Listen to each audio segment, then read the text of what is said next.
పరిశుద్ధ గ్రంథం నుండి యోహాను సువార్త 19వ అధ్యాయం 30వ వచనములు సమాప్తమైనది అనేసి యేసు ప్రభువారు సిలువలో మాటలు అన్నట్లు మనం చూస్తున్నాం. ప్రియులారా, దేవుడు ఈ లోకంలో తనకు అప్పగించిన బాధ్యత నెరవేర్చి మనందరికీ రక్షణ దయచేసి ఈ లోకంలో ఇచ్చిన ప్రతి పనిని కూడా సమాప్తం చేసినట్లుగా మనం చూస్తున్నాం. అందుకని యేసు ప్రభువారు ప్రార్థన చేస్తూ యోహాను సువార్త 17వ అధ్యాయం 4వ వచనంలో నీవు నాకు అప్పగించిన పనిని నేను సంపూర్ణంగా నెరవేర్చి తిని అనేసి వాక్యం సెలవిచ్చున్నాడు.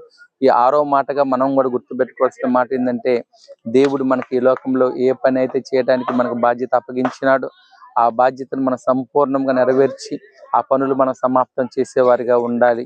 క్రీస్తు యొక్క రక్తంలో మనం కడగబడి రక్షణ పొందిన బిడ్డల వల్లే మనం ఆశీర్వదించబడి మనకి ఈ లోకంలో ఇచ్చిన ప్రతి పనిలో కూడా మనము సంపూర్ణము చేసి దేవుడిచ్చే ఆశీర్వాదాలు మనము మన కుటుంబం మెండాలుగా పొందుకొని దేవుడు అప్పగించిన బాధ్యతను మనం సమాప్తం చేసి ఆయనిచ్చే పరలోక రాజ్యానికి మనందరం కూడా వారసులము అయ్యేవారిగా ఉండాలని తెలియజేయచ్చు. దేవుడి వాక్యమును దీవించును గాక. ఆమేన్.